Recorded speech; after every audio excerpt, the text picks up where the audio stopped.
Good evening, friends. We're going to ask everybody who is walking in if you could find your seats so that we can start somewhere on time.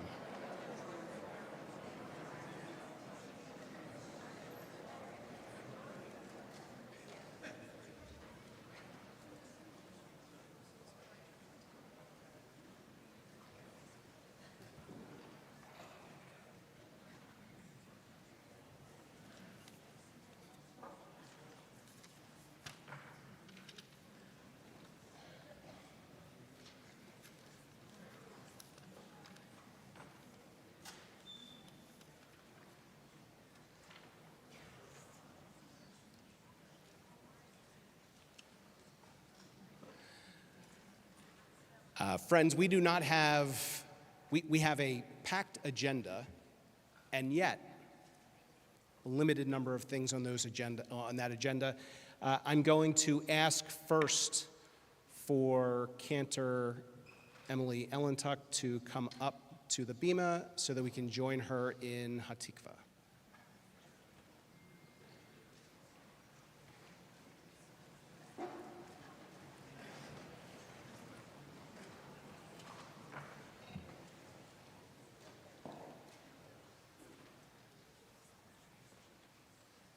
Please join me.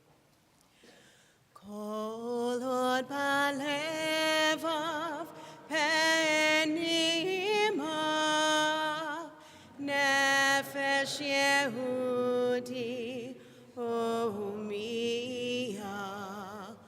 ulfatei mizrach kadima ayin letzion Sophia, od lovda tikvatenu, hatikva bachnot apayim, liotam chovshi ve'otzenu eretz Zion Yerushalayim liotam b'chovshi be'otzenu eretz Zion Yerushalayim.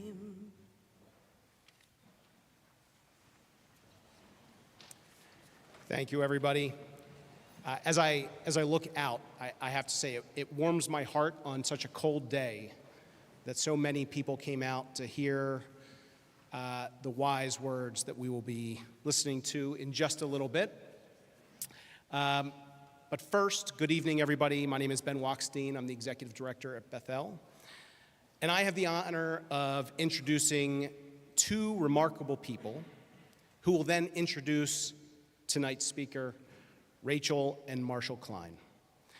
For the past few years, Rachel and Marshall have made it their priority to bring thought leaders on Israel to our community. And I can say without hesitation that tonight would not have happened without their vision and their generosity. Rachel has served our congregation with distinction on our board. Marshall is doing vital work as a volunteer with the Associated, which he loves. But what matters most is that Rachel and Marshall call Bethel their synagogue home.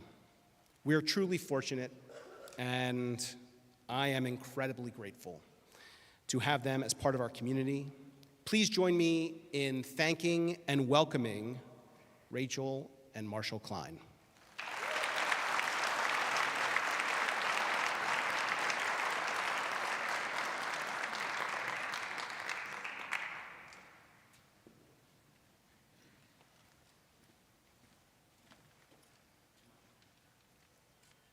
Thank you so much to Ben, and I would be remiss without thanking everyone else in the synagogue who helped to make tonight possible. I know Jeremy with the security team, Rabbi Sorokin, the marketing, everything that came together to make tonight possible, and of course all of you for showing up.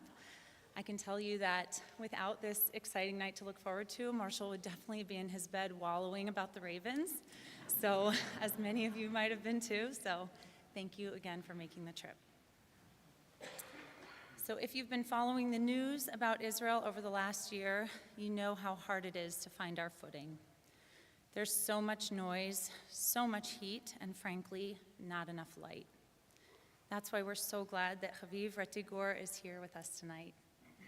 Haviv is a senior analyst at the Times of Israel and the host of Ask Haviv Anything podcast.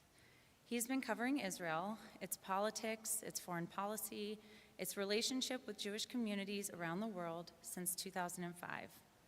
He's reported from more than 20 countries. He has served as Director of Communications for the Jewish Agency for Israel, so he knows the diaspora-Israel relationship from the inside.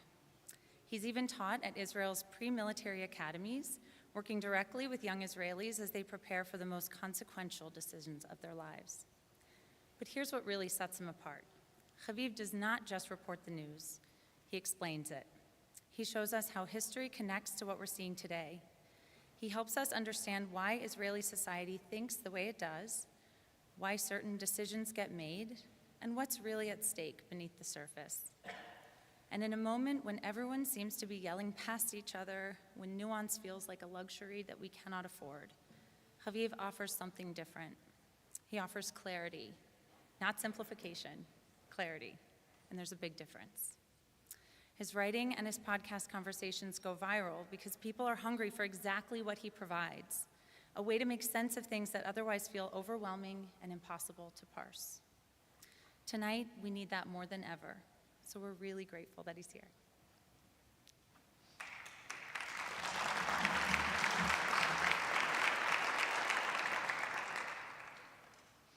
Once upon a time, there was a family.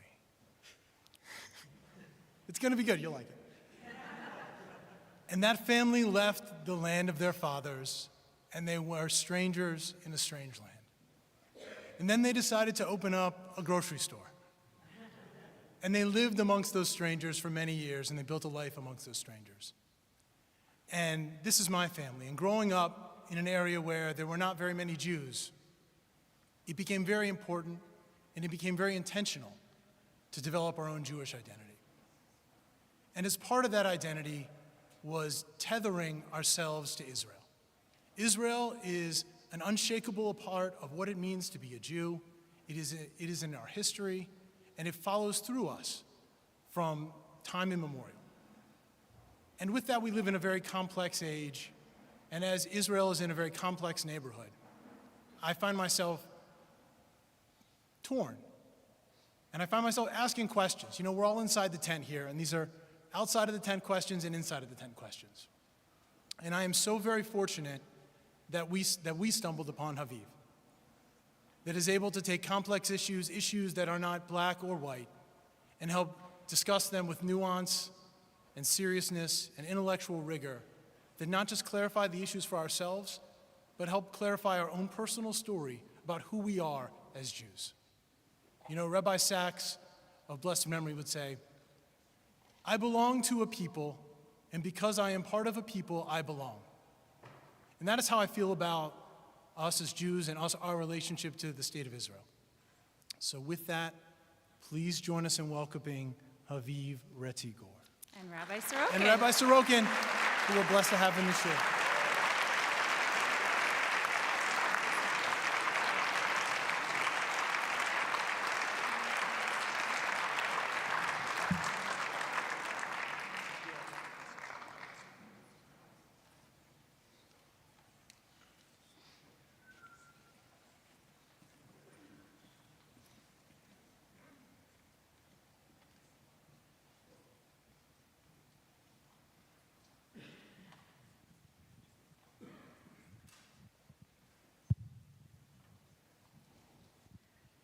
Haviv, welcome. Should I say welcome home, welcome to Baltimore, welcome to a place that your family lives and your family is. And we're so happy to have you. What a beautiful introduction and a generous gift to our community. Rachel and Marshall, thank you for bringing Haviv to us. So Haviv, let's jump in because we can and because people, as Rachel and Marshall so beautifully said, are hungry for the wisdom that you have to impart to us. But let's start at the beginning. Let's start with who you are and a little bit of your story, because I think in some ways your family of origin shapes who you are today and the expertise that you have and some of your insights and cares for both the Israeli community as well as the American Jewish community. So tell us a little bit about your family of origin, if you will. Okay. Hello. Thank you so much for inviting me. It's truly an honor to be here. There are people out there I know, and I'm going to try not to embarrass myself and them. It's a problem when you come to a place where you know the people. I had a huge advantage growing up, which is that my parents were both born in the United States, and both of them separately at 18 made Aliyah. And then for a few years, when I was a kid, for their work, we moved back to the States. So I spent some years of my childhood in the States, so that's why I have this English. I was once asked if I had gone to Mossad accent school. And I kind of didn't want to say no, because that sounds awesome. But in fact, no, I just went to high school in Wisconsin. That's all it is. And my parents also, my mom started out as an archaeologist, became a Jewish educator, worked in federations, and my dad wrote a doctorate on the different identities, structures, and histories and identity narratives and assumptions about identity between American Jews and Israeli Jews. So it's a family business, and that's a huge advantage. Yeah. I'm curious about what your dinner table conversations were like. I still remember the Shabbat dinner where we're sitting around the table and my dad starts to just explain the sort of basic underlying Neoplatonic ideas of Kabbalah. And it's cool. Kabbalah is really big and deep. So, nerds. So, okay. So you went from sort of having those conversations and learning from your parents, then you were sort of learning on your own. You had to make decisions about your own career trajectory and where you wanted to go. You were raised by, two people who were very engaged in Jewish thinking and Jewish thought and about the bigger world. What made you follow the path that you did in terms of your career? What was your career trajectory? I hate to say it, I'm extremely boring. After the Army, I went to college, and the only job I could get was security. So I worked in security for a few years as a college student. I actually was a bodyguard for Natan Sharansky when he was housing minister. 10 years later, he hired me to be his spokesman at the Jewish Agency, and he did not remember that I was his security guard, because who would remember? And then I got sick of security because security is very, very boring. You spend about 3 years staring at a wall, and then for 8 seconds something bad happens, and then you're screwed up. I never screwed up, but I'm just saying it's extremely boring. So I responded to an ad, a job ad for the Jerusalem Post. I'm going to just, if I may, I'm just going to show off. I was always a very good speller. I was a very good speller. In 6th grade in my school in the US, when I still had an Israeli accent, I was number 2 in the school spelling bee.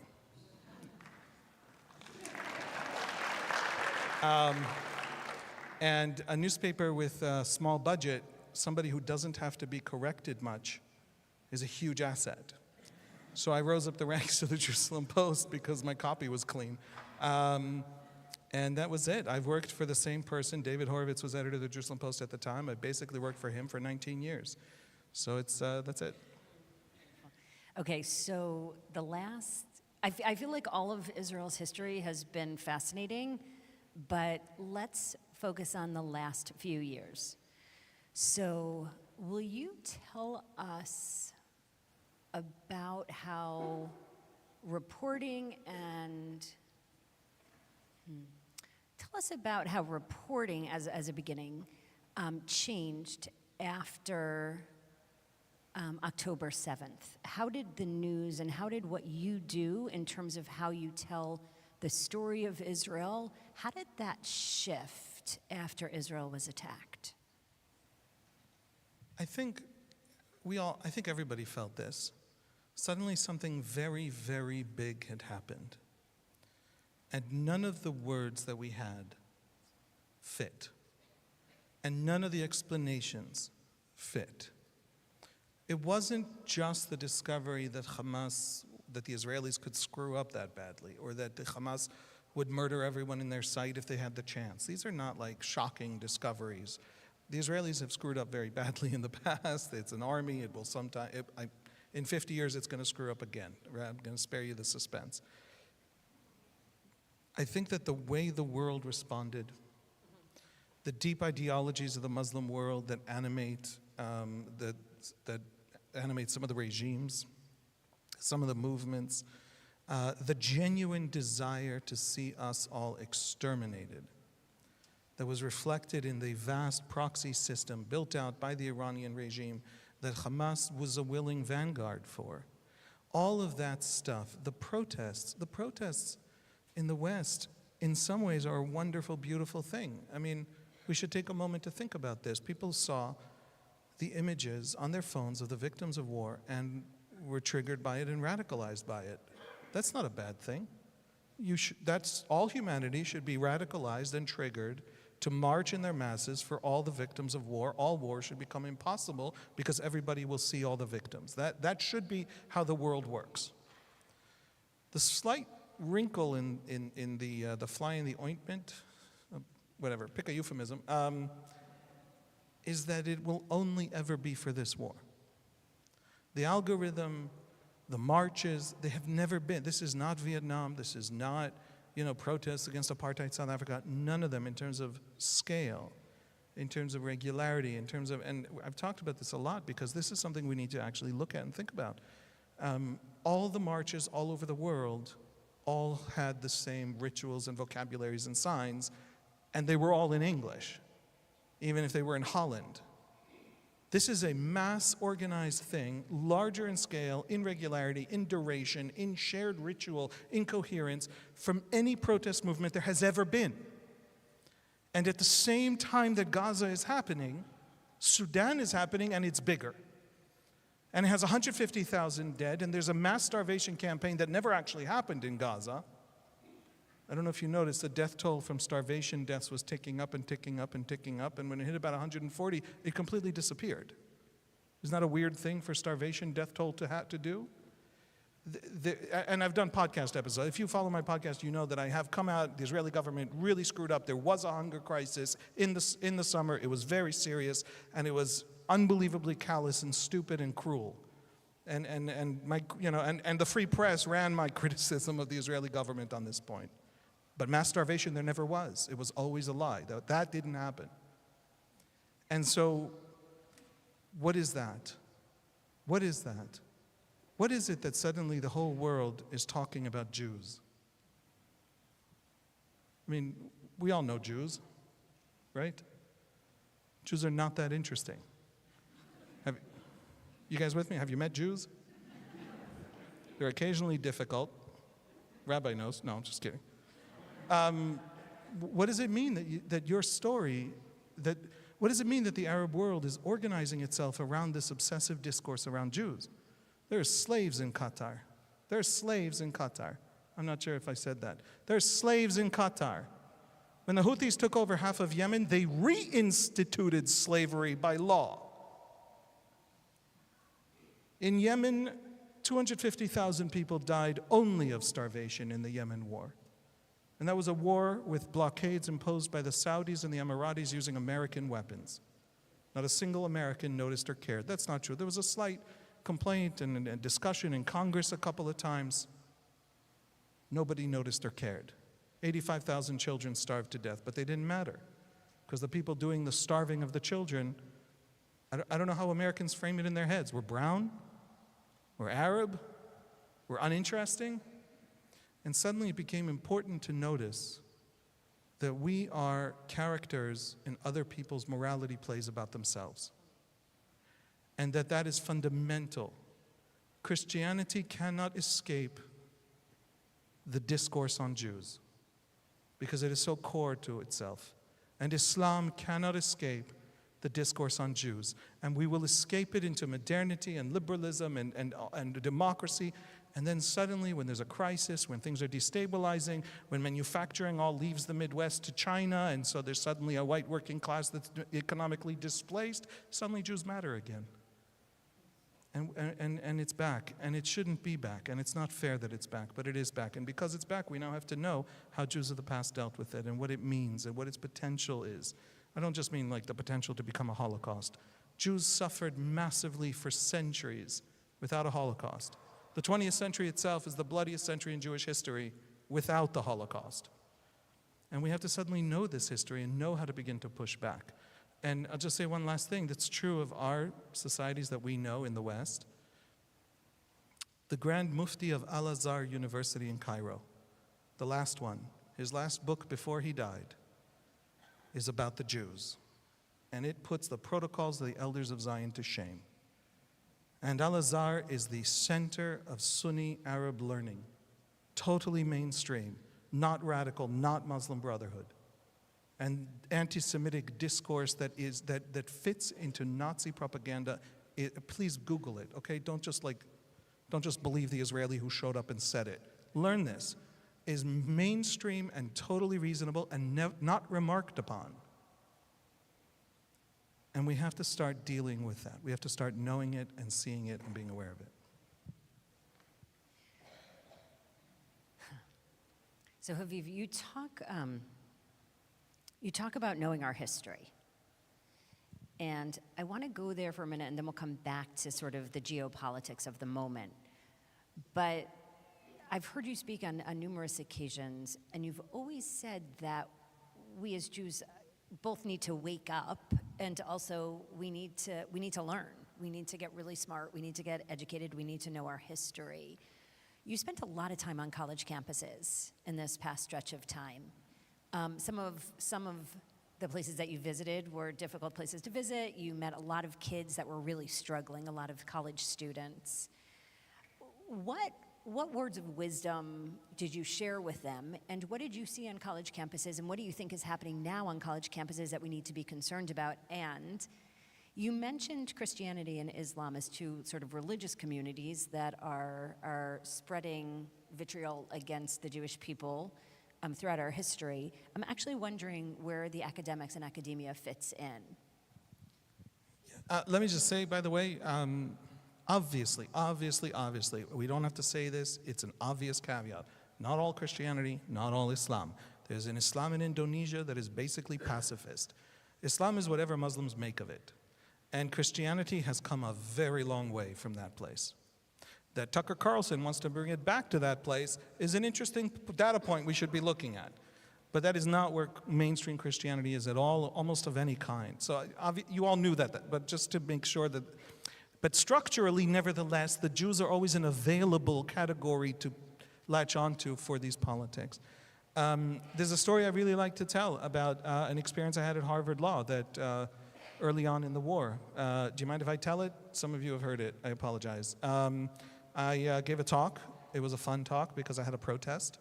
And I don't know if you know, but when you're an Israeli speaker going to college campuses in America and you don't have a protest in that first year, you're nobody. So that was really fun. I actually asked 3 people to film it, and I had footage to show my wife when I got home. Like, I'm not kidding. It was fun.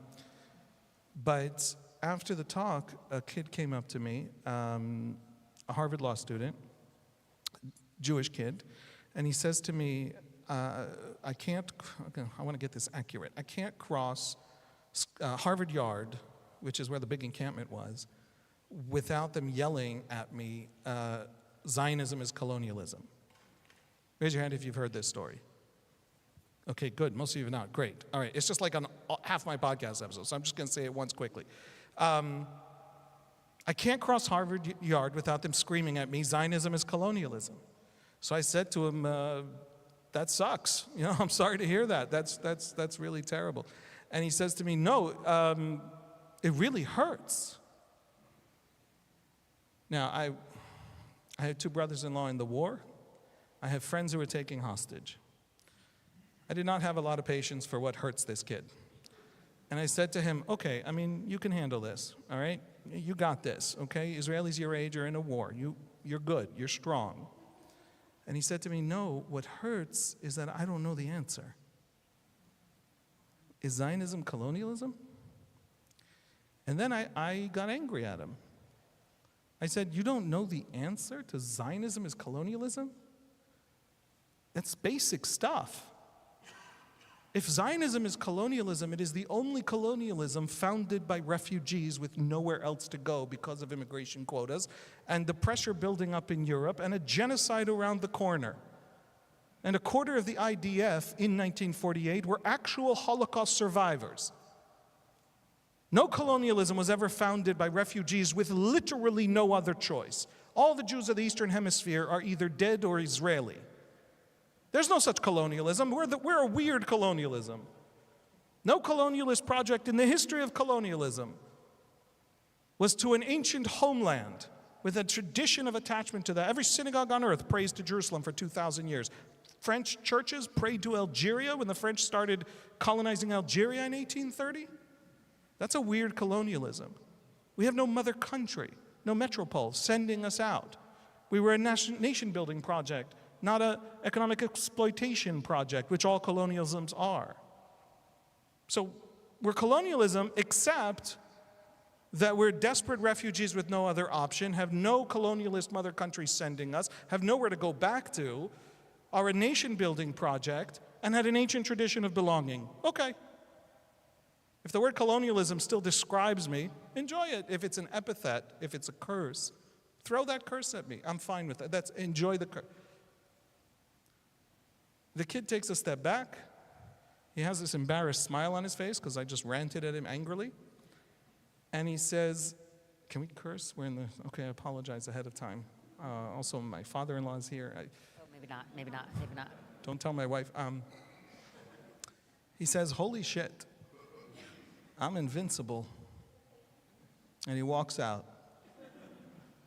I gave him a 90-second rant on the most basic of basic points about what the heck Zionism actually was as it was experienced by the people it saved, which is kind of an important aspect.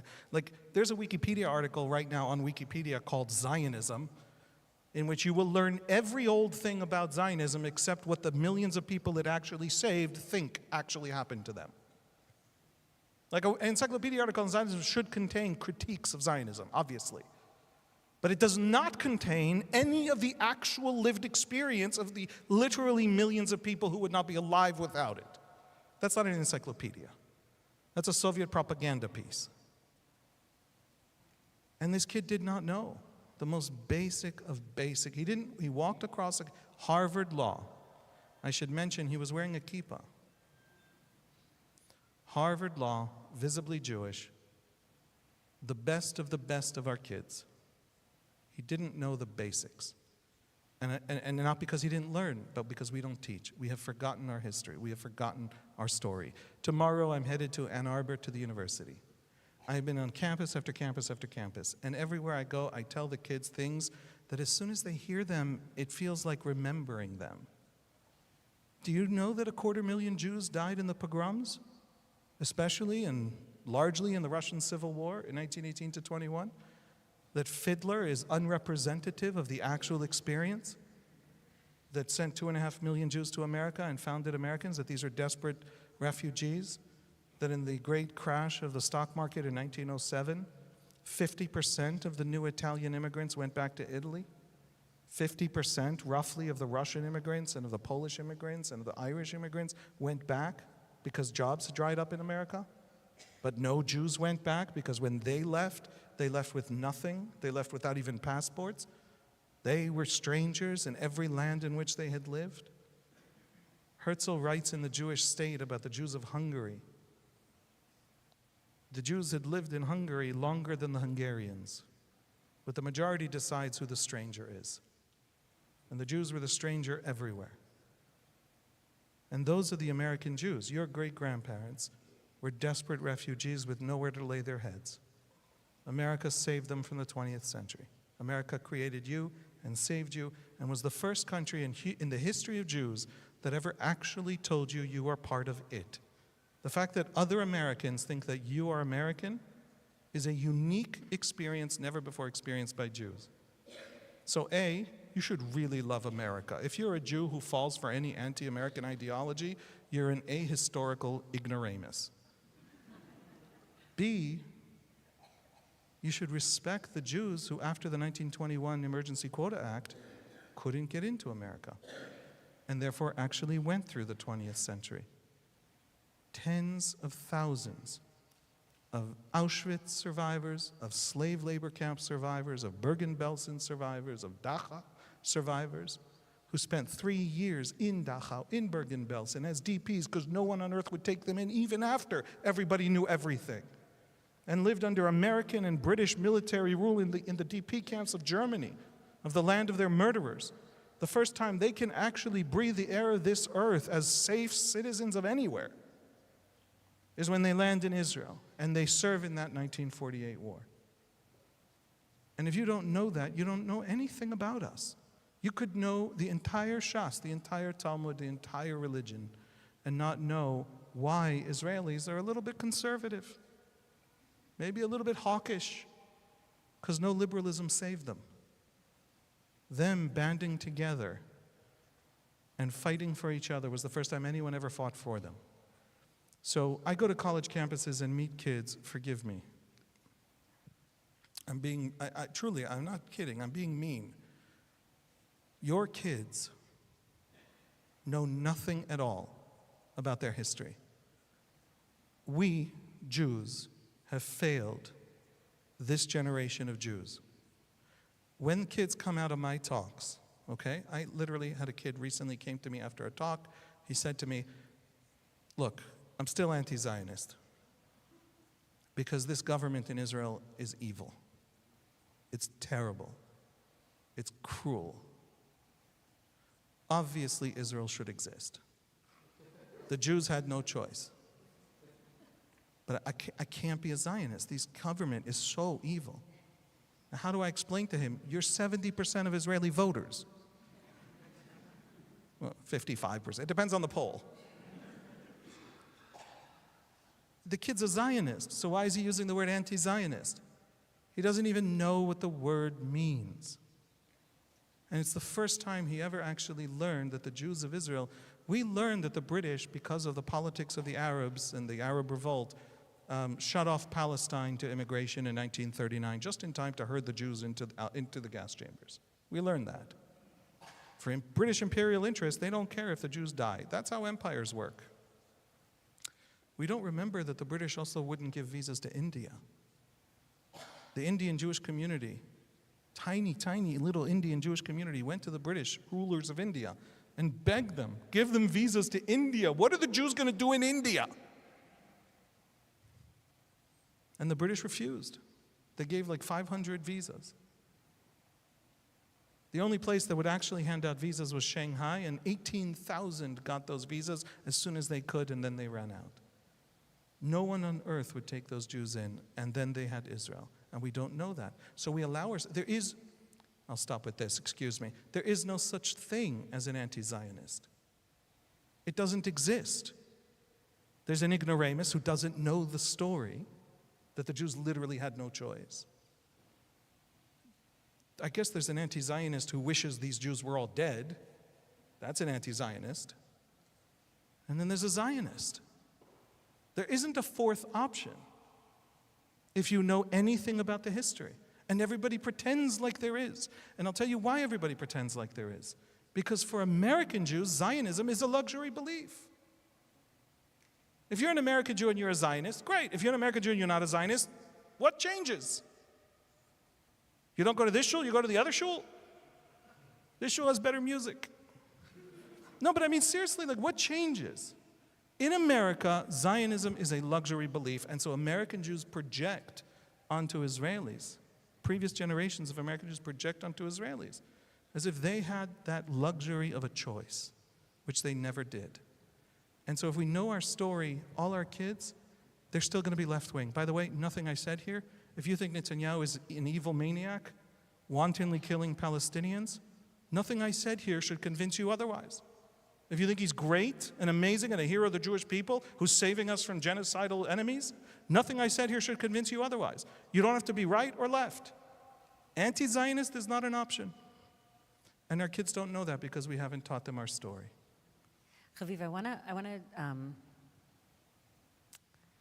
to ask you to sort of step into your mom's shoes as an educator, right? One of the things that you're saying tonight is that we've failed our children in the way that we educate them. I feel like, yes, and if it's never too late, if people wanted to educate themselves, educate their children, right? I mean, a lot of times it's hard to pass on what you don't have. So the smarter we become as adults, the smarter and more educated our children become, the more we can tell the stories to our grandchildren, et cetera, et cetera. Where would you start? Like, create a curriculum if you would. Where would you start if you wanted to really educate this generation and the future generations? I'm so glad you asked that. After this, literally after meeting this kid walks away, and I'm like, wait a second, what just happened? And I begin to understand that there's this lacuna, there's this gaping hole at the heart of the American Jewish understanding of American Jews, of Israeli Jews, of the story. We don't understand. By the way, just to clarify, Israelis are worse, okay? Israelis will go through 12 years of education without learning a single class hour that you exist. They don't know anything about you, don't learn. You're 6 million Jews. You're the biggest diaspora there has ever been. And they don't know anything about you, okay? When I say American Jews are ignorant of their story, I want to clarify, Israelis are, you know more about Israel than they know about you, okay. Nobody should walk out, no Israeli in the audience here should walk out strutting like, yeah, American Jews don't know anything. But as soon as that happened, I and my wife and some comrades at arms started thinking seriously about education fast.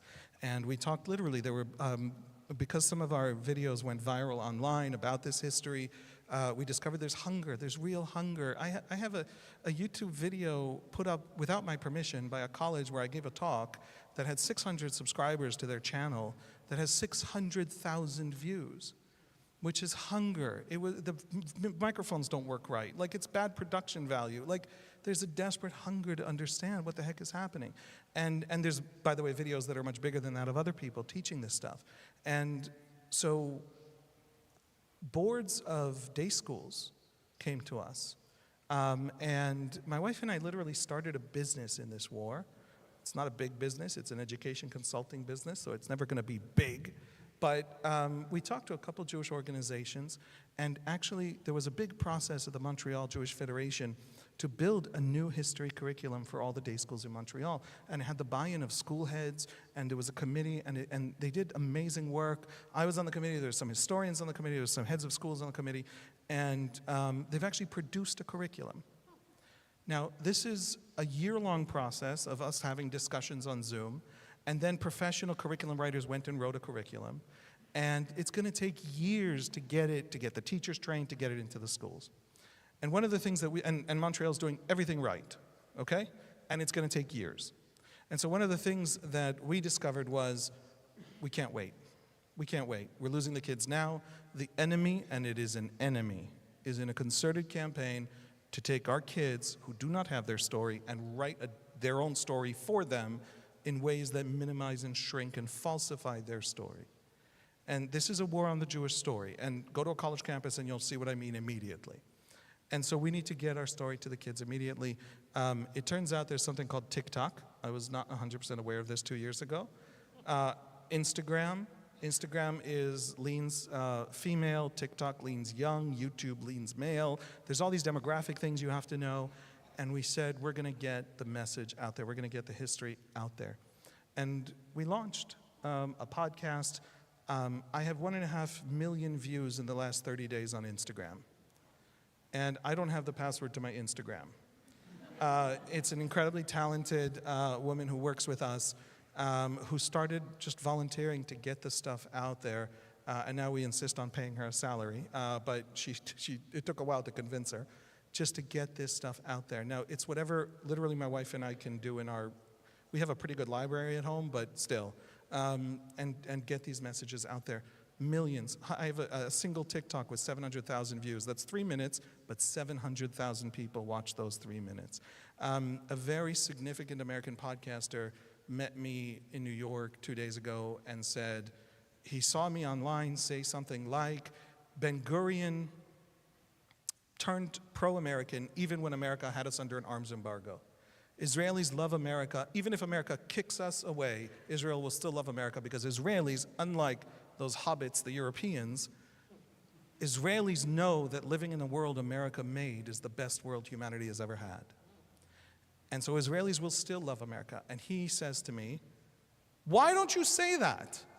That would go very well in the Joe Rogan universe. This guy is in the Joe Rogan universe. He's a very famous podcaster. Not Joe Rogan, but one who works with him quite a bit. And so now I'm working on that video. It's all out there. It's all available. It's all doable. It's all possible. We have to stop thinking about schools. Forgive me, schools matter. In 10 years, the Jewish community will be whatever the schools are. So fix your schools.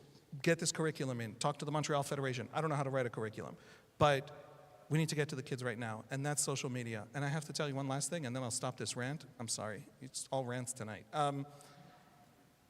The Jewish community in America probably spends $150 million a year fighting anti-Semitism. How's that going? What's it being spent on? What are they doing? You cannot come to an anti-Semite and say to them, stop hating. Because anti-Semitism doesn't feel like hate. The Jews are standing in the way of redemption in the early Christian anti-Semitic story of, for example, St. Augustine. In Islam, the Jews received a revelation, but then Muhammad received the correct revelation. The Jews received a correct revelation, but they lied about it. So the Jews, again, stand in the way of redemption. And among Marxists, the Jews are the distillation of all capitalism, because they're this mediator minority that couldn't own land, and for Nazis, the Jews are the cosmopolitan enemy of the folk. And among communists in Soviet Union, they're the nationalist enemy of the cosmopolitan proletariat. Whatever you think redemption is, the Jew is the opposite. In other words, you can't come to an anti-Semite and say, stop hating Jews. They don't hate Jews, they love redemption. It doesn't feel like hatred. You have to actually know what it is. You have to go after it. You have to study it. And the main thing is you have to teach the Jews their story so they can see it. Can I say one last thing? Okay, I'm sorry. Theodor Herzl understood this. The heart of Zionism is this organizational understanding that you build a nucleus and you send the nucleus out into the world. And that is what we need to do today. Theodor Herzl gathers together the first Zionist Congress at Basel in 1897. And then when he walks out of that Congress, 200 Jews yelling at each other, he forced the socialist Russian Jews to wear suits, just for the picture. And then he finishes, the conference finishes, and he walks away. And he writes in his diary, at Basel I founded the Jewish state. If I said it out loud, they would laugh at me. But in 5 years, everybody will know, and if not in 5, then in 50. 49 years later, or 51 years later, of course, the Jewish state is declared. What did Herzl see? What did Herzl see in the multilingual, multicultural, raucous cacophony of Jews who, by the way, I don't know if you know, he was a journalist. Reading his diaries is really fun. He's very sarcastic. Guy gets off, one of the delegates gets off the train, comes to Herzl and says, you owe me for the train ticket. You promised the train ticket. Now I got to deal with this guy who wants me to pay for his train ticket. That's in his diary. The Jews are difficult. And yet he walks out of the first Congress where they didn't decide much of anything, except that they exist. And he says, that's it, we're done. Because that is the nucleus that will found the institutions. That is the nucleus that will tell the story. American Jewry has not yet gathered its nucleus to say, we have a history, it's big, it's dramatic, it's profound. We have been allowed to forget it because we haven't needed it. If you don't need something, you kind of lose it. Use it or lose it. My grandmother-in-law always told me about exercise. I got to get it back, is what I'm saying. But long story short, you need it now. So it's time we learn that history, and it's time we organize seriously, and we don't have to wait for the education system. Everything's online. Beautiful. Thanks, Haviv. Let's go to geopolitics. October 7th changed, October 7th changed the world as we know it. We were attacked. The attacks continued to come. We had PagerGate, which felt like it sort of changed our muzzle, or at least like the energy around the war. It gave, I think, Jews around the world a little bit of hope and made it feel like we're going to be okay again. Somehow, miraculously, I feel like at times a deal was struck. The hostages that were living came home. Almost all of our hostages are now returned. We have a ceasefire. Please God, that will be sustainable. But tell me what you think about, like, if you were going to write the story of what happened from October 7th, 2023 until whatever day, December 7th, 2025, what would you write? How would you tell this story or this chapter? There are many stories. The story that concerns me right this minute is the story of Gaza. It strikes me that everybody talks about Gaza, but nobody talks about the actual Gaza, the actual people of Gaza, the future of Gaza. If you care about the future of Gaza, you would desperately want the Trump plan to work, because it gives Gaza that unbelievable future in which it is no longer in permanent war, no longer in a permanent fight and battle and ruled by tyrants. But this war ended with Hamas still in charge, which means it ended with Gaza bifurcated, because the Israelis are never going to let Hamas to the border. And Hamas has made it so that the Israelis really are united. There is no way to push the Israelis back on the question of Hamas. And Gaza remains Hamas. And that's a great tragedy for Gaza. Everything that happened to Gaza, except for the lives lost, everything else is reversible. Not just reversible. You know that Gaza has natural gas off the coast. Gaza could be an unbelievably, in 10 years, Gaza could be one of the great success stories of the, it's an extraction, it could be the Emirates. And goodness knows there's probably more money in the sympathy it gets than there is in the natural gas in the Mediterranean. Legitimate sympathy, that's a good thing. Except that Hamas still rules it. Except that the concrete that'll go in will be used to build more tunnels. Except that the forever war can never end. And so Gaza's tragedy could have ended. This is not a strange thing to say. Germany was leveled. Cities were leveled. Hundreds of thousands killed in the Allied campaign. And the idea was, that's how entrenched the Nazis are, so we do whatever it takes to get the Nazi, to, crowbar the Nazis out, and then we denazify, and then we rebuild. And that good future for Germany depended. I actually heard the foreign minister of Germany say this on a panel once. Who was it? Trump said to him, do you guys know what I'm talking about? You've seen this video. Trump said to him, it was Victory in Europe Day, I think, May 8th or something like that, and Trump said, you probably don't like that very much, huh, Mr. Chancellor of Germany, Merz, at the White House. I'm now remembering. And he said, actually, this was a very good day for my people. It was the beginning of democratic Germany. That could have been Gaza. And the last bastion of Hamas, the last major tunnel network under Gaza City, the biggest city in Gaza, where the center of Gaza's economy. There are non-Hamas areas and forces and clans in southern Gaza, etc. But Gaza City was always Hamas's stronghold and the core of its economic base. And that last battle into Gaza City that made Hamas desperate enough to sign on to the Trump plan, not to sign on to all the pieces it didn't like, but to agree to the thing the Israelis needed to end the war, which is to get our people back. That meant that war ended and Hamas is still in charge. Now, does that mean the war should not have ended? Absolutely not. The war was a terrible war. It was to get our hostages back. They're back. We left Hamas in charge. That is a very cruel thing to do to Gaza. And nobody seems to care. I'm genuinely weirded out that nobody seems to care I had a fight on Twitter today, you'll be shocked to hear, with a bunch of pro-Hamas apologists in the West, drop site news. They're funded by some, communist billionaire or something like that. Really, I want to be a communist billionaire. You get to feel self-righteous plus be a billionaire. And I had this argument with them where they're explaining that Hamas are good people. I'm like, they've massacred dissidents. And they're like, you have no proof of that, except for their videos, but they've killed collaborators. I'm like, that's what Hamas says. And it's only 25 people. I'm like, that's what Hamas, you literally have no information about this except what Hamas says. But all Gazan dissidents are saying, actually, people have disappeared. People have been tortured to death in Gazan hospitals that have been taken over by Hamas since they came out of the tunnels. I'm going to shock you guys, but I think Hamas are bad guys. And nobody cares. It is considered in the pro-Palestinian camp to be righteous to support Hamas no matter what it means for the future of Gaza. We're in this political moment in America where everything can be reconsidered. Not just the, foreign aid to Israel. Everything. NATO. America spends $60 billion a year on European defense, mostly through deployments. Let's reconsider that. Everything can be thought of. Maybe Putin's actually our buddy and Ukraine are the bad guys.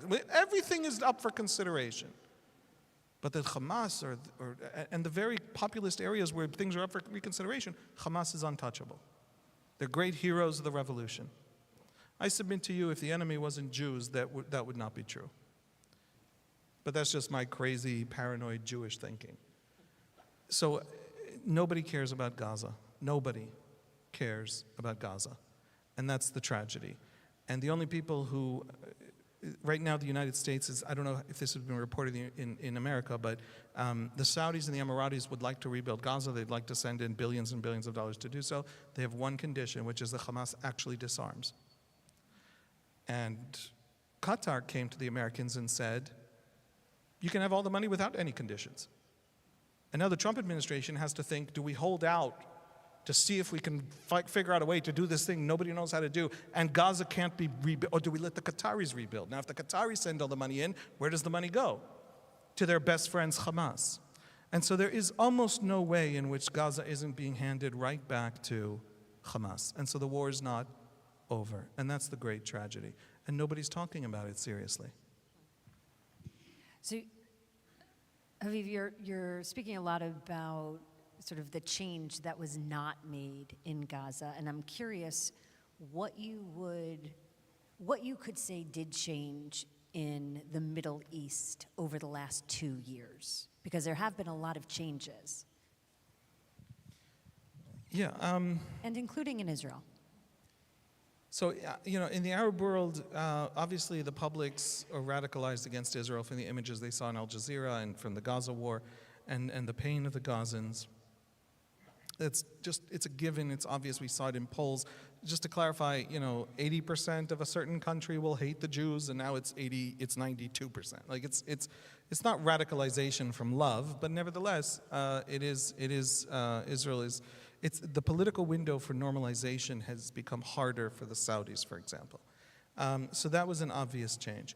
Another change, the more important change, is that everybody now knows that we are strong. And I cannot emphasize how important that is, because the entire theory of the Iranian proxy system and the entire theory of the Hamas discourse and the entire theory of all the various Salafist groups and Muslim Brotherhood groups, all of them argued that Israel is a paper tiger, it is a spider's web. It looks like it's there, and then when you touch it, it melts away. And that was the foundation of their building of their arsenals on our borders. That was the foundation of the theory of October 7. You wouldn't go to October 7 if you thought Israel would emerge stronger and the Iranian proxy system shattered. You'd only go to October 7 if you secretly suspected that in a secret order of being, Israel was weak. Turns out Israel isn't weak. It turns out that Iran actually is an unbelievably incompetent, pathetic state. I want you to, for a second, imagine being an Iranian Revolutionary Guard Corps general, having to walk the streets of Tehran to get coffee. And you're standing in line for coffee. I'm just kidding. You're a general. You're not standing in line for coffee. But you see my point? You're embarrassed. because you turn out to be an incompetent loser. The Jews wiped the table with you. The table, the floor. I'm pretending with the euphemism, but do you see what I'm saying? The Iranian regime had a narrative. It had a very specific story. Yes, we are wasting Iran's potential. Yes, we are not utilizing this unbelievable energy reserve. Iran is one of the wealthiest countries in the world in terms of energy, and it can't use any of it because it's invested everything in a nuclear program it doesn't need and in destroying a country that is 2,000 kilometers away, it has no border with and no interests in. Just the religious redemption ideology driving insane and stupid and counterproductive and self-destructive Iranian policies, it's worth it, the Iranian regime has been telling the Iranian people, because we will be the vanguard of a triumphant Islamic resurgence into history, and the Shia will lead the way and prove that the Shiism is true where the Sunnis have failed to destroy Israel for a century. All of that stuff is gone. The Iranian regime didn't just lose a war. It lost a story. Why did you waste generations of Iranian prosperity and Iranian competence on this stupid thing where the Jews then broke you in 12 days? That's a good thing. That is understood now. That is clear now. And all the raging of the world kind of helped, because Israel showed that no matter how much the world rages, it can still break you if you build out a genocidal campaign and proxy system and turn your entire economy to our destruction. So the Arab world is radicalized against us, and everybody understands that we are not as removable as they suspected. And those are two changes. And the changes that happened in Israel are basically the parallel of that, but on the Jewish side, which is to say, the Jews discovered they're strong. They remembered that they're strong. They got up, they unified, they went to this war. This generation of young people are astonishing. They're astonishing. If you haven't seen the courage of these Israelis, the willingness of these young people, the competence of these young people. I was in the army. I don't remember being that competent, I have to confess. They are a generation that is willing to build in Israel. They're a generation that is going to carry this country forward. We have to get rid of a generation of politicians that very much does not belong to that category of competent Israelis, but then they will step in and it will be a better future for Israel. So I have learned that that is extraordinary. One of the, I think, bad sides, one of the really pitfalls of this moment for Israeli society, though, is we also discovered, I'm going to lose some of you, I apologize, just how venal and empty and politicking and petty and very much not with us this generation of politicians really is. You don't maybe see this in your daily news, but there's no Likud voter who's happy. And there's certainly no opposition voter who's happy. The sense of the Haredi draft question, the Haredi draft question is tragic, not because we feel like some people are serving and some are not, but because Haredim are not even trying. They're not coming forward and saying, look, religious reasons, we really can't serve in an army. But you know what? We'll build a medical rescue corps. You know, the Haredim have built in Israel some of the finest medical charities in the country, in the world. Zaka, Yad Sarah, the whole world comes to learn from them. They're like an extraordinary community. Well, anybody who's not seriously studying yeshiva is going to go do that mitzvat pikuach nefesh and build that out, and that will release a third of the IDF Medical Corps as a civilian national service project. Why can't we do that? A Haredi community that was looking for solutions would propose things like that. A Haredi community that is not looking for solutions because it's gotten used to other people funding them, other people dying for them, other people protecting them. It's the classic welfare problem, where if you pay somebody to live, to have, they will be shocked and horrified and angry and bitter and hate you, first of all, while you're paying for them, because you're paying for them. This is a real psychological phenomenon. And then when you try to take it away, they will think you are evil and actually trying to destroy them. And that is what we're experiencing. So our society is still, all the fractures that we had going in, because people sacrifice, because we need to be unified, because we've discovered that our politicians will continue politicking pretty much from October 8th. A lot of those fractures, a lot of those angers, a lot of that bitterness is much more intense now. So we are both stronger, more unified, but also we feel the fractures tearing us apart more. I don't know what that means, but both are happening at once. Haviv, what do you think, staying in that arena, where do things stand right now in terms of the judicial system? Where do things stand in terms of the current government or a new government at some point? And where do things stand right now in terms, or your opinion on this idea of maybe a pardon for Netanyahu? Okay, so just the judicial reform and the politics and the pardon and Israeli system. So my view. But I did start with your mom and dad. Yes, yes. I wish I had that time now. Okay, here we go. Really quick, really quick. These are huge, enormous, and they're so necessary, and thank you for the question. My view on judicial reform is very simple, and it guides my view also on the pardon question. I am deeply allergic, and you should all be. I'm deeply allergic to parties. I'm deeply allergic to partisanship. I don't like it. I don't understand it. I don't know why anyone would ever be loyal to a politician. It should work the other way around. The politician should be loyal to you. And the more loyal you are to them, the less loyal they need to be to you. And so I despise party loyalty. So I don't like that people are loyal to Netanyahu, and I don't like that people are loyal to anyone else, Yair Lapid. So, my approach to judicial reform is very simple. The right wing makes a very serious argument. There's also a lot of fluff and populism and anger and bitterness and frankly, a little bit of just stupid kind of populism. But there's a very deep, serious argument. The Israeli Supreme Court is the most powerful court in the world. There is no court remotely as powerful as the Israeli Supreme Court. It is unhealthy. It is not serious. The Israeli Supreme Court has the power to gatekeep appointments to itself. The Israeli Supreme Court has unlimited standing, unlimited justiciability. It has stopped military operations mid-stride, something no court has ever done anywhere else. The Israeli Supreme Court is unhealthily powerful. The right is correct. The left is also correct. If we weaken the Supreme Court, there is no other check on executive power in Israel, because we have the simplest electoral system in the world. How do Israelis vote? We don't directly elect our MPs, right? What do we vote for? Party lists. There's a national list. The entire country is a single constituency, and you can only vote for the name of a party, not the candidates. Now, who puts the names on the list? Who actually decides who the MPs are? Usually the chair of the party.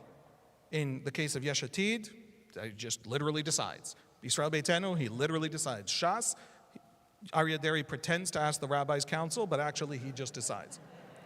Even in Likud, where there is a primary, it's basically not really a primary. Bibi Netanyahu decides. And Likud is the best of them. And even there, it's not actually seriously a primary. A little bit at the bottom, it's a primary. It's basically Bibi, certainly at the top. What that means in practice is, because we are a parliamentary system where we elect the MPs and the MPs elect the government, the executive branch, like Britain, like Australia, what that means is the members of the cabinet, who are the heads of the parliamentary coalition, the parliamentary majority parties, the members of the cabinet personally appointed the parliamentary majority. You with me?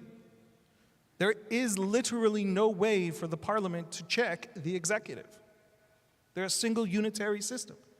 Now, we are the worst of that in the democratic world. In Britain, there is direct election of an MP, which means that an MP who's popular in his district can look at the prime minister from his own party and say, no, if I could get reelected without you, you have to convince me. That's a check on power. In Australia, et cetera, there's some places like I think it's Denmark, where they have our national party list system, where on the back of the party ballot, excuse me. I only talk about these things in Hebrew, so I'm like translating here. On the back of the ballot on election day, you rank the members of the party. They run a primary on election day on the back of the party ballot as you vote. So you can have camps, you can have people overtake people, you can have divisions within the party that reign in the party. We don't even have that. We don't have mandatory primaries. We have no checks on executive power. except the most powerful, unhealthily powerful Supreme Court. So the right wing says, how dare the least democratic institution in a democracy? The founding fathers of America said the court is the least democratic institution in a democracy. How dare they be so powerful? They're not democratic. And then the left says, if you weaken them, you'll destroy democracy. And they're both right. Now, if that's true, what's missing? More checks on power. We have one of the smallest parliaments per capita in the world. Let's get a second parliamentary house elected in a different way. Let's get the Danish system. That's one law that can happen in 10 seconds. Let's add checks. If Benjamin Netanyahu came to the people of Israel and said, this court is unhealthy, we're weakening it, but I will add 6 more checks to my power, that would be a healthy process. But he's not doing that. He's insisting on weakening without any other checks. The right is being unbelievably irresponsible and unserious and populist while fundamentally changing our constitutional order. And the left isn't noticing that by the very fact that the left's argument is, if this court is weakened, we lose democracy, the left's acknowledging that we actually need a few more checks other than the court. So the Israelis are having a really bad conversation about a really fundamental question.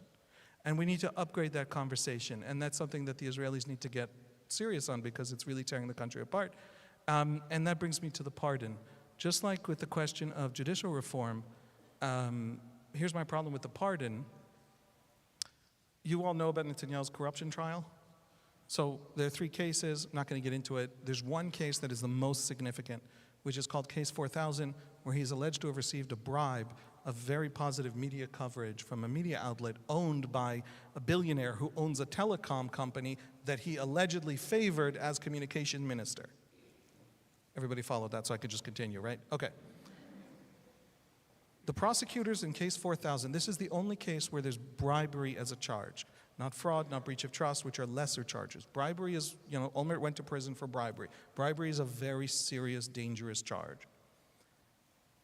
And the bribery in the prosecutor's theory of the case is positive media coverage. That's the quid pro quo. That is a totally innovative theory of bribery. There has never in the history of the Israeli prosecution been an indictment in which positive media coverage has been argued as the quid pro quo. It is okay to innovate in that way. Raise your hand if you're a prosecutor. Okay, come on, it's a synagogue. Raise your hand if you're a It's okay, I'm joking.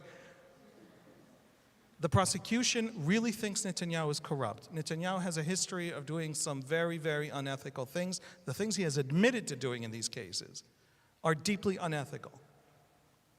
But it's more dangerous to make this case that positive media coverage is a bribe than anything Netanyahu has actually done wrong. And I'll explain really quickly why. By the way, it's not just that in Israel this has never, ever been an indictment in which the quid pro quo for bribery is positive media coverage. It has never happened in any democracy.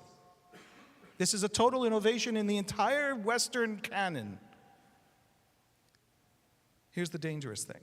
In order to prove the case over the last 2 years, the police, investigators, have been combing this website and its coverage and trying to build an index for relative positivity of coverage.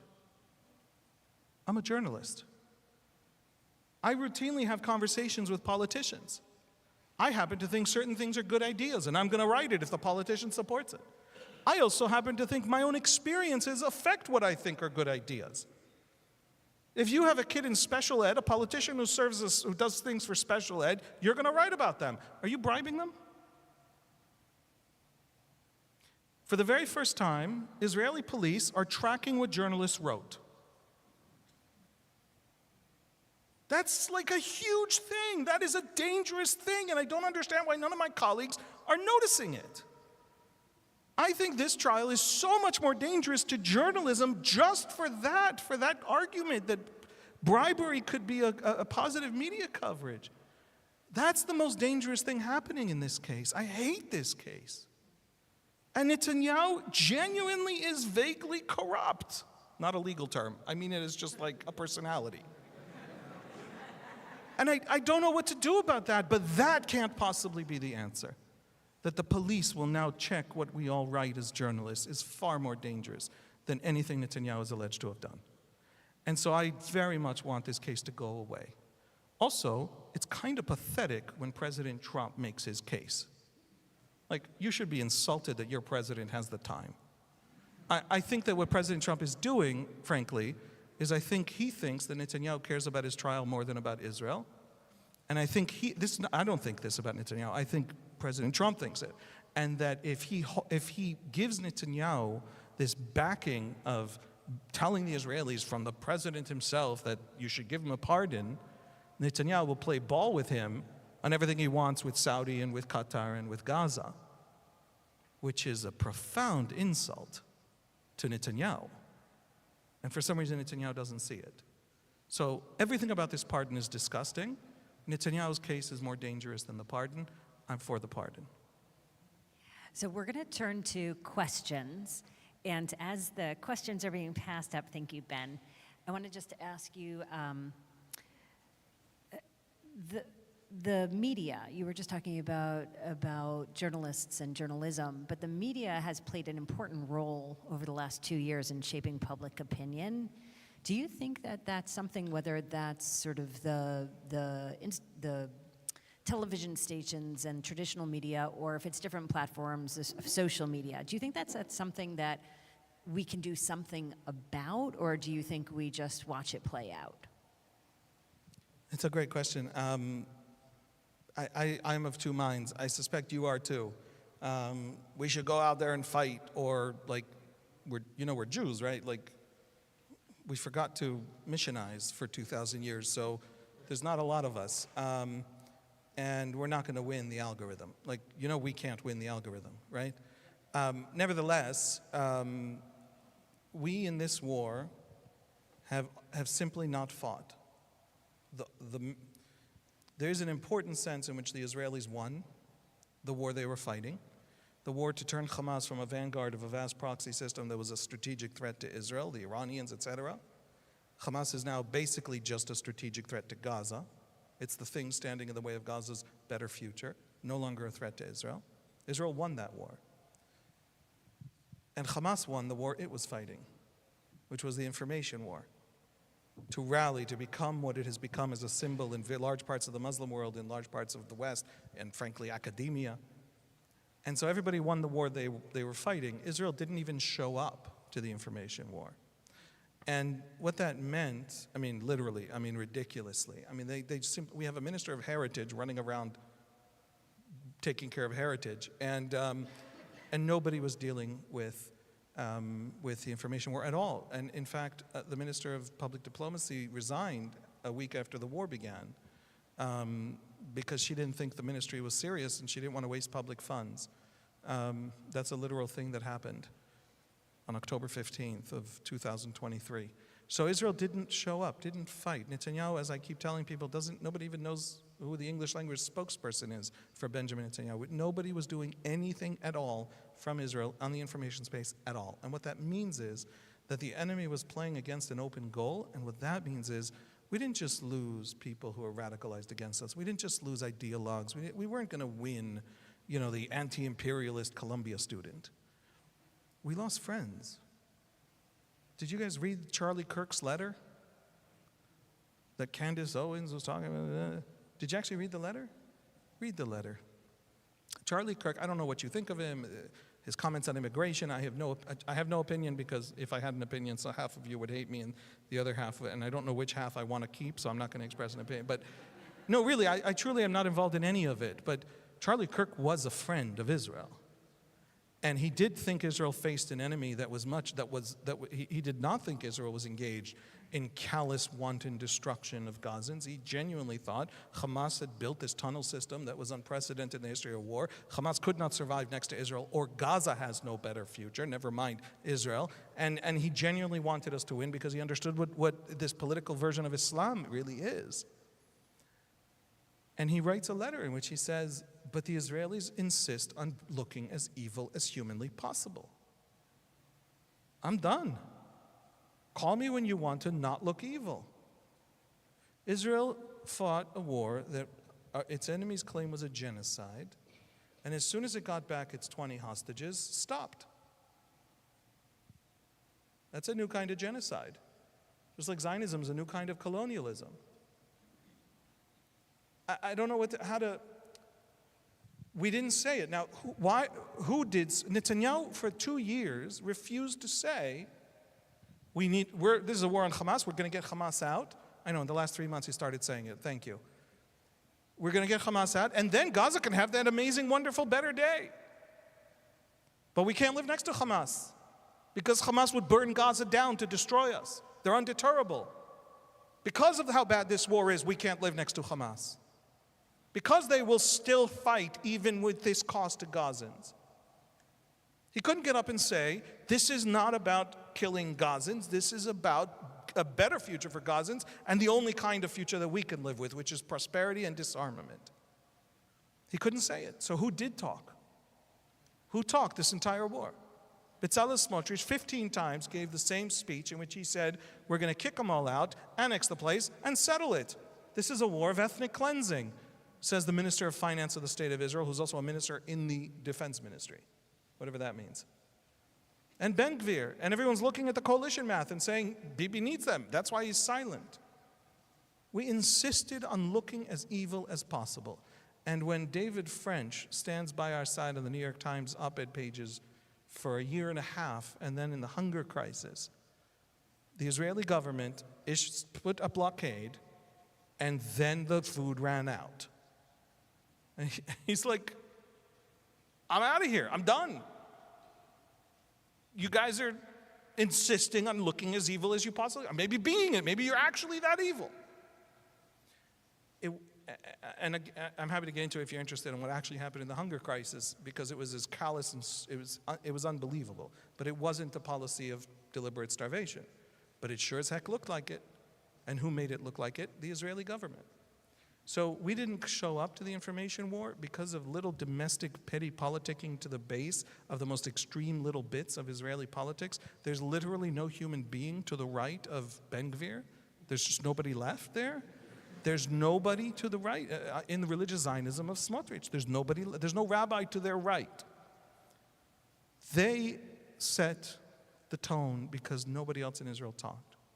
And so when we get to the media was set against us because of all kinds of progressive narratives in the West, progressive sense-making elites, etc. That's all true, but we lost friends. I do think there's a tremendous amount of anti-Semitism in the idea that Zoran Mamdani advances that the New York Police Department learned how to beat up minorities from the IDF.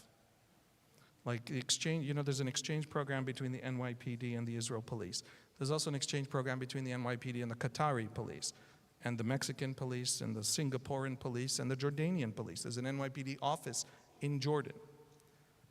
But the 24 officers who visit Israel every year, out of 34,000 NYPD officers, do not have a massive effect on generational policies toward minorities of the NYPD.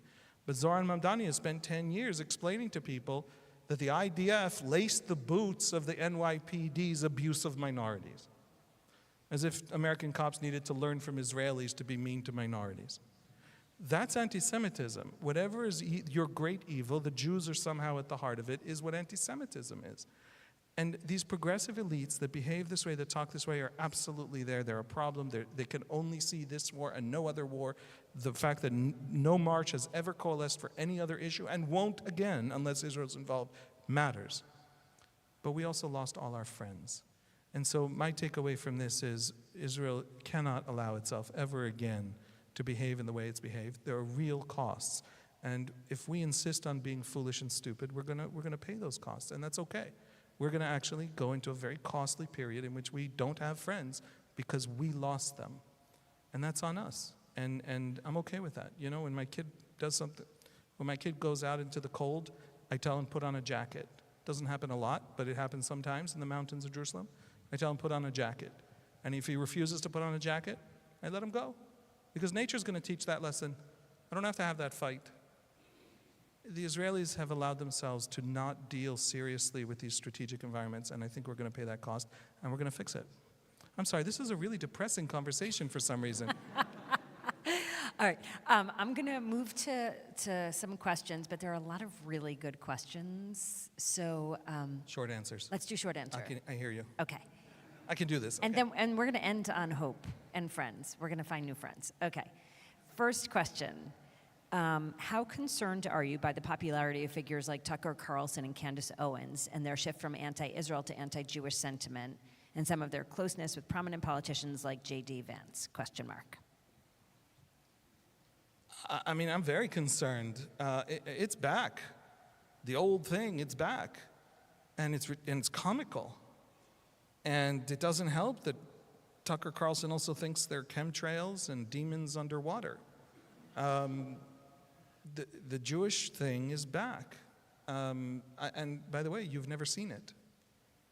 I'm so sorry. Welcome back to Jewish history. I will say one thing really as an outsider. I think that the reason that the American Jewish fight against anti-Semitism has failed is because American Jews literally don't comprehend what anti-Semitism is.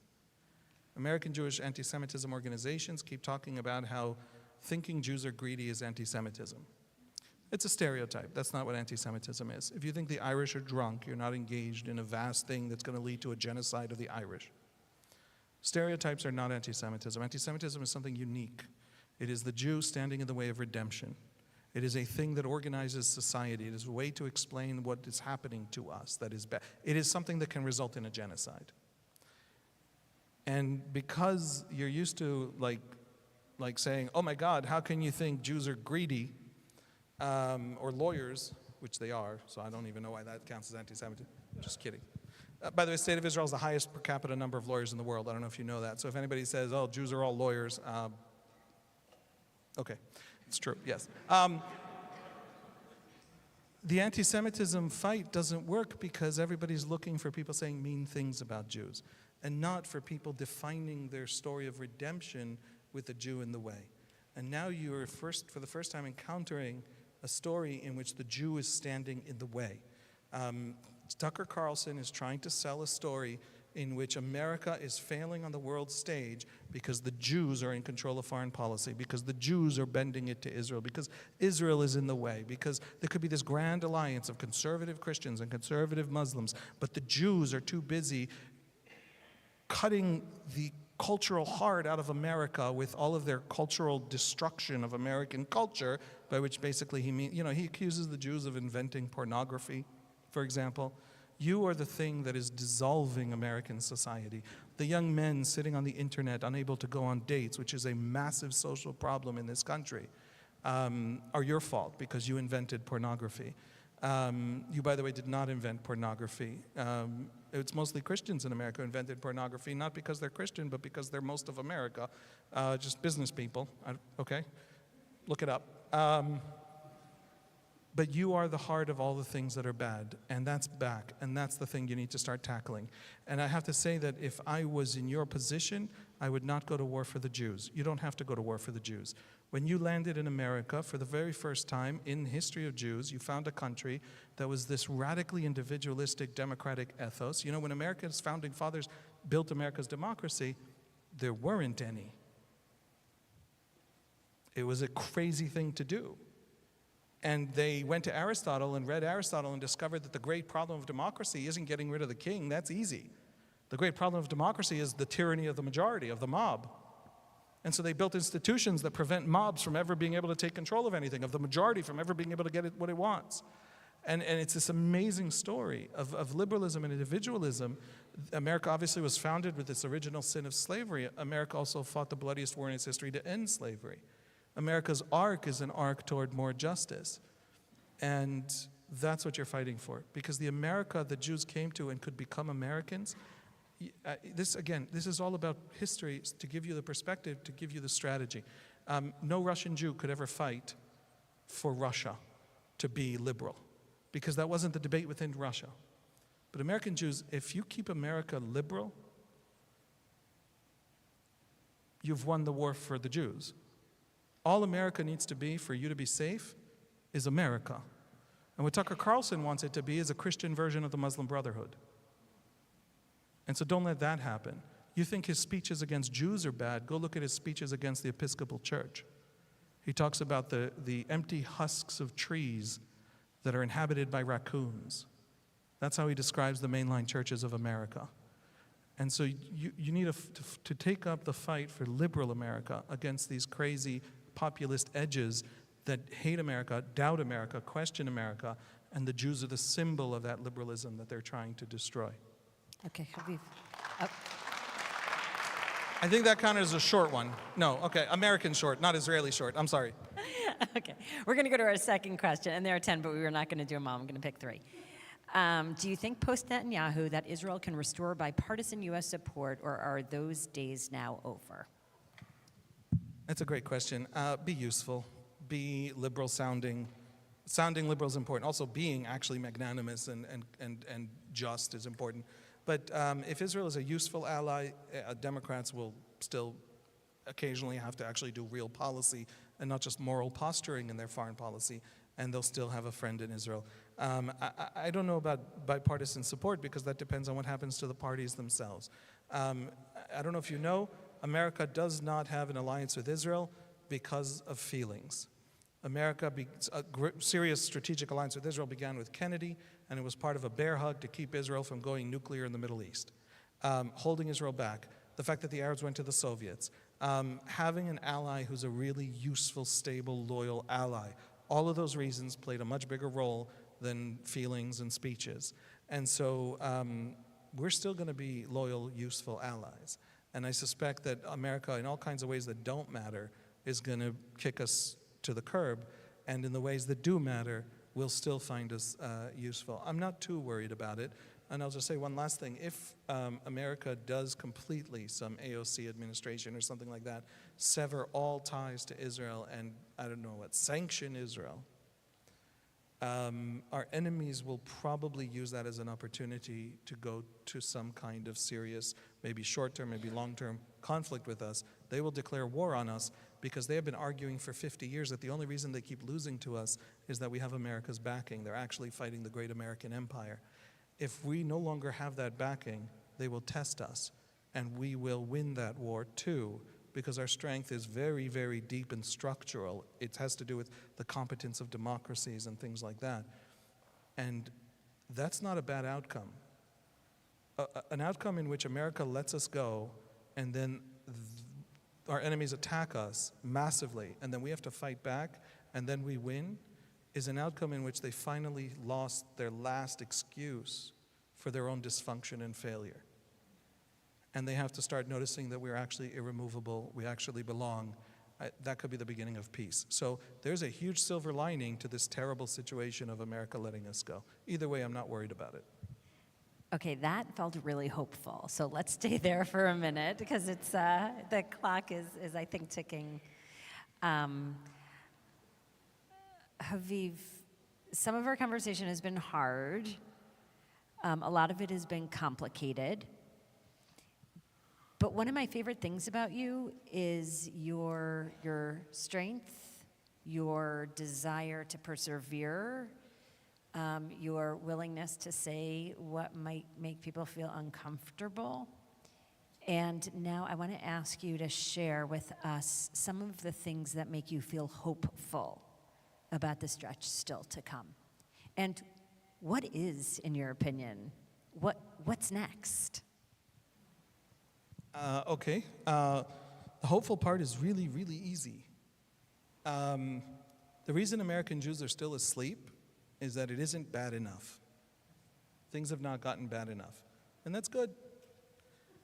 And if things get bad enough, you will wake up.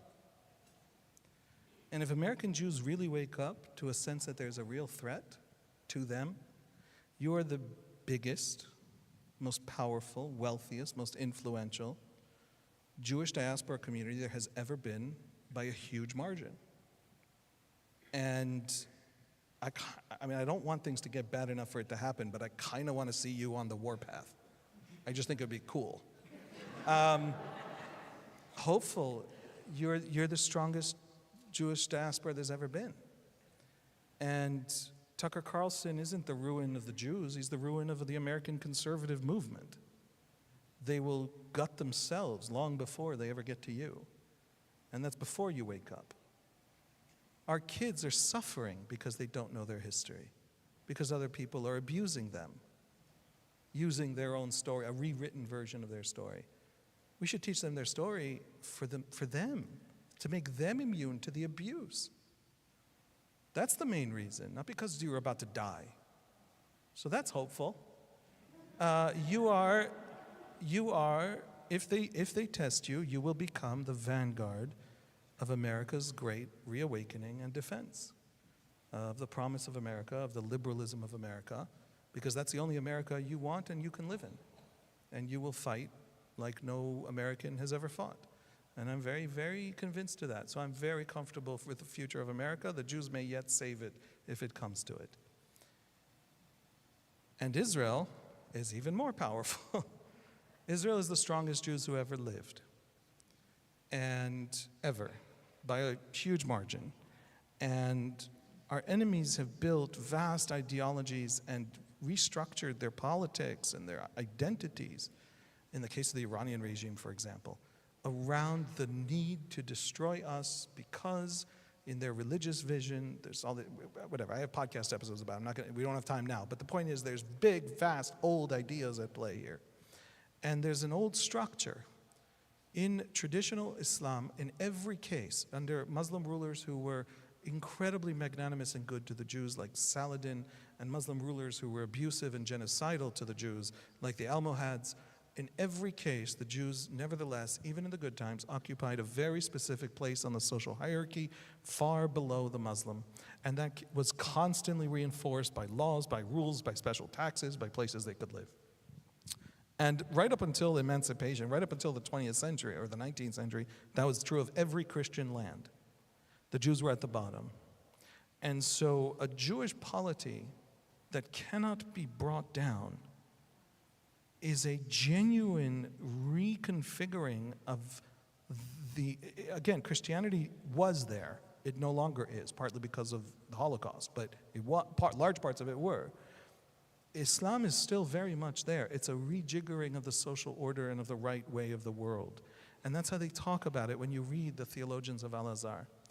And so they have built all of this like self-identity. One of the most beautiful things about the Abraham Accords, one of the most beautiful things for an Israeli visiting the Emirates, for example, is when you have conversations with Emirati officials or religious leaders, and I have not done this, and I have to go do this, but serious Israeli academics and intellectuals and politicians have done this. The things that the Emiratis and the Saudis tell us is it's not just about the geopolitics and, you know, having Israel as an ally against Iran. They have us as an ally against Iran without calling it normalization. They don't, like, it's a buyer's market. Like, we're pathetically grateful to be their friends. They don't need to, like, give us anything. But they really want to move Islam away from the obsession with Jews because it's pathetic for Islam. It's like a really collapsed version of what Islam should be. It's nothing worse. You can't defeat the Jews and you can't stop thinking about the Jews. That is the worst version of Islam. And that desire to set the Jews on the side, to think of the Jews exactly as much as you think about the Dutch, to have a healthy relationship with them, which is to say not to care so much, but to invite them to shop in your malls. That relationship, is it just a healthier Islam? That's what you hear from Emiratis. They're like, you guys are not magic. You simply have the highest R&D budget per capita on earth. So now we're going to put $10 billion or $100 billion, whatever it was, into AI. One of their biggest economic growth sectors is AI now in the Emirates. And they're like, that's what the Jews would do. And that's the hope. That's the amazing thing. The Jews of Israel are unbelievably strong because they're unbelievably united.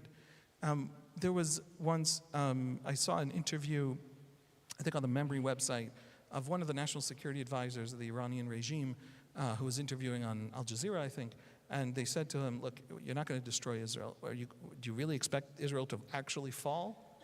And he said, we're not stupid. We don't think that we're like going to invade with tanks and Israel will get wiped away. I'm paraphrasing, but this is basically the conversation.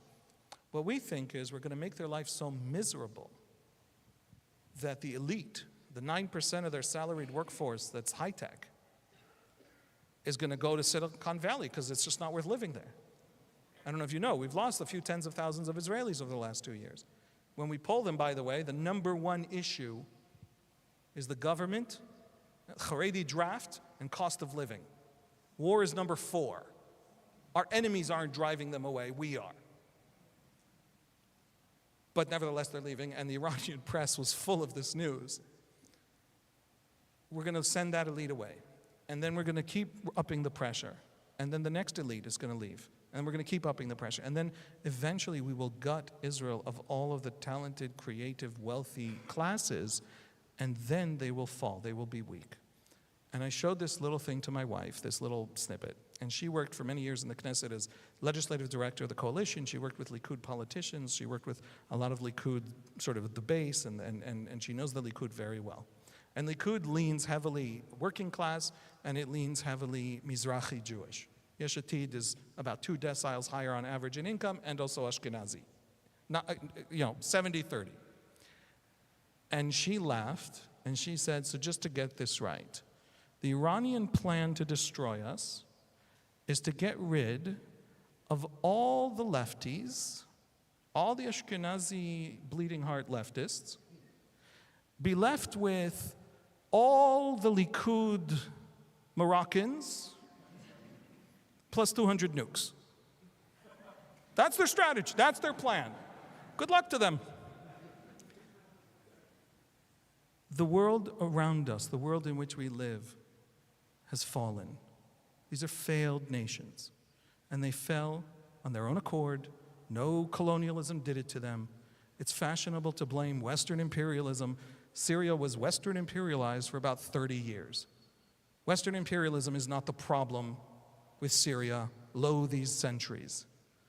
Their own ideas and their own political cultures have brought them low, and they need to fix those dysfunctions. We're not magic. They are weak for their own internal reasons. And so we really are in the Middle East invincible. And the very fact that we're sitting there is a rebuke to them. And the good ones, the smart ones, the ones who aren't obsessed with stupid, fatuous excuses for their failure, understand it. And the case for Hamas, for Muslim Brotherhood, for Salafism, for this restorationist radicalism, the case for it is slowly dying. Even if they take over Syria, even if they resurge in Iraq, the case for it is slowly dying. There is nothing that the Muslim Brotherhood has ever touched that it didn't destroy. And Israel still stands firm, and nobody in the Middle East knows how to get rid of it. And so the Middle East's future is going to be a future of an Arab awakening to Israel's strengths, an Arab exploration of actually why are we so failed, and why is Israel so successful? And the answer is not that we're magic. The answer is that they need democracy, they need competence, they need free markets, and they also will be A, successful, B, not want to kill us. So we're invincible. We can last. We can get through this. No Jew has ever been as strong as we are.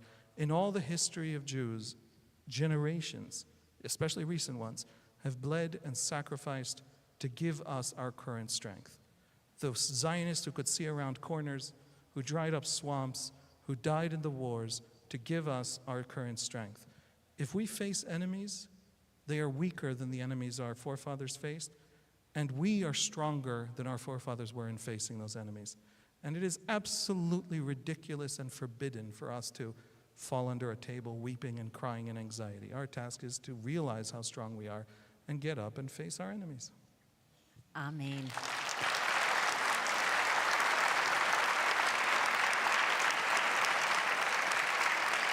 But just be honest for a minute. Didn't that feel like I was telling you something you already knew?